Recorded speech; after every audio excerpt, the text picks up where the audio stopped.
Of course, we need to adapt Ayurveda to the local Australian environment, and that's exactly what we do when we perform treatments utilizing fresh herbs. Patra Poultice treatment, also known as Pinda Sveda or Kizhi, is a treatment where we harvest and forage local herbs that have specific actions, specific karmas, especially vata-reducing qualities, good for the joints, good for musculoskeletal structure.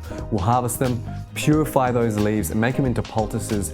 And after Abhyanga oil massage, we will pamper them on the body, on the joints, on the musculoskeletal structure to detoxify the body, as well as give the herbs through the open sweat pores. This is one of the 17 Swedana or sweating treatments in Ayurveda, not only to make the body sweat, but to purify the tissues and also heal the joints.